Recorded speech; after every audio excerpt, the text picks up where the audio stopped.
নমস্কার, তোমাদের সবাইকে সানা স্মাইল এডুকেশন সেন্টারে স্বাগত জানিয়ে আজকের পর্বটি শুরু করছি। আজকে তোমাদের জন্য নিয়ে চলে এসেছি, তোমরা যারা পঞ্চম শ্রেণীর সেকেন্ড ইউনিট টেস্ট পরীক্ষা দেবে তোমাদের জন্য রায় ও মার্টিন প্রশ্ন বিচিত্রা থেকে আজকে সমাধান করে দেখাবো পরিবেশ বিষয়ে মডেল 3 ও মডেল 4-এর যে সমস্ত ছোট ও বড় প্রশ্নগুলি আছে সমস্ত প্রশ্নের উত্তর সমাধান করে দেখাবো। আগের ভিডিওতে তোমাদের পরিবেশ বিষয়ে মডেল 1 নম্বর ও মডেল 2 নম্বরের একটি সেট সমাধান করে দিয়েছি, তোমরা যারা এখনও দেখোনি আমাদের প্লেলিস্টে গেলে পেয়ে যাবে। চলো দেখো 3 নম্বর মডেল সেটের প্রশ্ন কি আছে। আত্রিয় নদীর কাছে শহর হলো, সঠিক উত্তর হবে বালুরঘাট। 2 নম্বর প্রশ্ন আছে কি, বোটানিক্যাল গার্ডেন আছে হাওড়া জেলায়। 3 নম্বর আছে পাট চাষ ড্যাশ সময় করা হয়, সঠিক উত্তর হবে বর্ষার সময় করা হয়।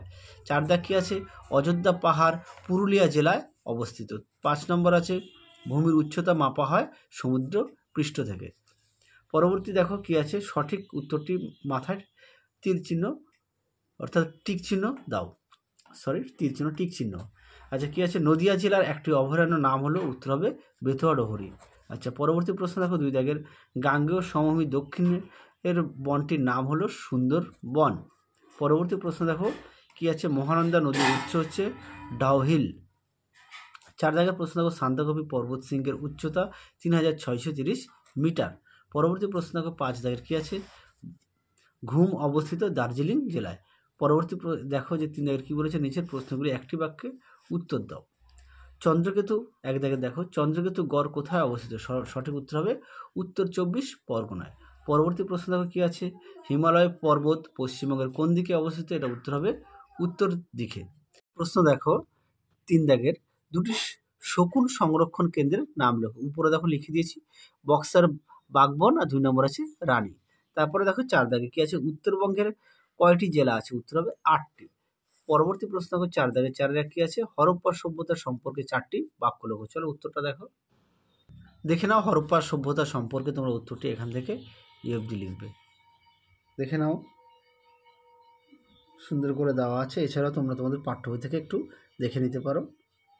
চলো পরবর্তী প্রশ্ন দেখো কি আছে, পরবর্তী প্রশ্ন দেখো কি আছে 4-2, সাধারণতন্ত্র দিবস কেন পালন করা হয়, উত্তরটি দেখো, দেখে নাও সাধারণতন্ত্র দিবস, উত্তরটি তোমরা এখান থেকে অবধি লিখবে, দেখে নাও প্রশ্ন উত্তরটি সুন্দর করে দেওয়া আছে। এছাড়া তোমাদের পাঠ্য বইতেও দেওয়া আছে, এখানেও দেওয়া আছে, তোমরা দেখে নিও। চলো পরবর্তী প্রশ্ন দেখো কি আছে। চলো এবার 4 নম্বর মডেল সেটটি আমরা সমাধান করব। প্রথমে কি আছে, একের সঠিক উত্তরটি নির্বাচন করে তার নিচে দাগ দাও। কি আছে, প্রদত্তগুলির মধ্যে কোন জেলাটি মালভূমি অঞ্চলে পড়ে, উত্তরটা হবে বাঁকুড়া জেলা। পরবর্তী দেখো, গঙ্গা নদী মিশেছে, সঠিক উত্তর হবে অপশন ক বঙ্গোপসাগরে। 3 কি আছে, ঘুম রেলওয়ে স্টেশন যে জেলায় অবস্থিত তা হলো অপশন ক দার্জিলিং। 4 কি আছে, মাস্টারদা নামে পরিচিত, সঠিক উত্তর হবে অপশন গ সূর্য সেন। 5 দাগের কি আছে, একটি অর্থকারী পোকা হলো, সঠিক উত্তর হবে মৌমাছি। পরবর্তী প্রশ্ন দেখো কি আছে, বাম স্তম্ভের সঙ্গে ডান স্তম্ভ মেলাও, দেখে নাও কি আছে। প্রথমে 1 দাগে জৈব সার হবে গোবর। 2 দাগে আছে কীটনাশক হবে নিম তেল। তারপরটা দেখো কীটনাশক হবে নিম তেল। আচ্ছা তারপরে দেখো বাঁশের কেল্লা হবে তিতুমির। তারপরে দেখো সতীদাহ প্রথারোধ, এটা হবে রাজা রামমোহন রায়। তারপরে দেখো খনিজ সম্পদ হবে কয়লা। তাহলে স্তম্ভ মেলাটা তোমরা দেখে নিয়েছো। পরবর্তী প্রশ্ন দেখো 3-এর এক কথায় উত্তর দাও, যে কোনো 5টি। প্রথমে আছে 3-এর 1, পশ্চিমবঙ্গের কোন জেলায় চা জগৎ বিখ্যাত, উত্তরটা হবে দার্জিলিং জেলায়। 3-এর 2 দাগে দেখো, স্বাধীনতা দিবস কোন তারিখে পালিত হয়, উত্তর হবে 15ই আগস্ট।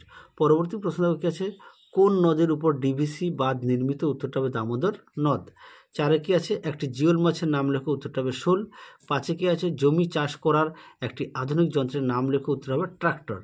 6-এ কি আছে, গ্রীষ্মকালে চাষ হয় এমন একটি ফসলের নাম লেখো, উত্তর হবে আউশ ধান। তারপরে দেখো 4 দাগে কি আছে, 4-এর 1, নিচের বাক্যগুলি সত্য বা মিথ্যা লেখো। প্রথম প্রশ্ন কি আছে, সার্ডিন একটি সামুদ্রিক মাছ, এটা সত্য।